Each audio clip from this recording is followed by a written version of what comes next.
The first step in growing a lot of food is preparing the land. Even if you intend to sow or plant directly in the ground, you still need to account for weed management in all the ways available. Because this will be a home garden right next to my house and the size of the garden, about 420 square feet or 40 square meters, will be easily manageable, I decided to use weed block for this project.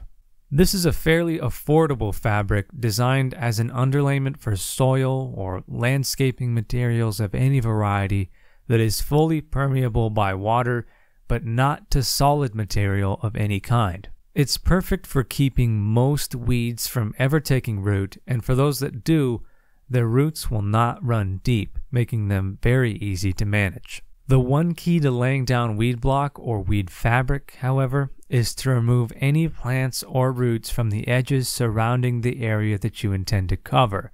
And it's best to do what I'm doing here, and that's removing all the material altogether. In this case, I'm simply uprooting my pre-existing lawn here with a shovel and then setting that highly fertile soil, once it's allowed to decompose, aside for a different project. Now, to maximize the effectiveness of the weed block and also the drainage of the soil surrounding the plants, I'm putting down a few inches of crushed rock. In the United States, we call this 3/8-. This stuff is about as affordable as rock for landscaping gets. It's what public trails are usually made of, or gravel parking lots, and the only difficulty is transporting a large enough volume to work with. In this case, I ordered several cubic meters from my town's local landscape supplier. Think of the rock like an empty, super weed-resistant canvas upon which you're able to grow anything to your heart's desire, or at least anything that your local climate allows. This surface will also serve as a very solid foundation for various structures that you'd want to construct on top, and the rainwater will drain very evenly through the fabric below. In fact, there's virtually nothing that will drain better than this combination of materials, so you'll effectively be improving the drainage and water management of your property by doing this, and it's easy to do. Just make sure that you stretch and possibly get the help of a strong young person or two to help with all the moving. It is great exercise. Now, obviously, for small to large farming operations, this step is going to be resource intensive and unnecessary. If you have a large space you're working with, I wouldn't advise it.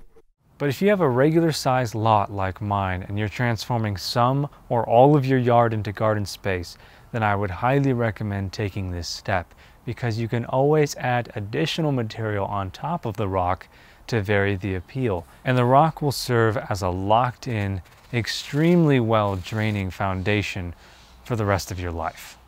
So once you've got this all configured the way that you want it, and you've been careful to remove pre-existing weeds and their root systems from popping up through the seams of your fabric, you can realistically expect this combo to keep your garden extremely weed resistant for the rest of your life. The longevity of the weed block depends on the type that you buy, and costs do vary, but if you've laid down at least a couple inches of crushed rock, which should be mixed with sand to begin with, then virtually no sunlight will be reaching between the cracks of the surface, and no significant growth will be made that you can't easily manage. The one exception to this is with soil that you drop on top of the rock after laying down the fabric, which you should be very careful to avoid, because once it's on top of the fabric, even if it's washed down to the bottom of the rock surface, then that's soil in which future weeds can grow.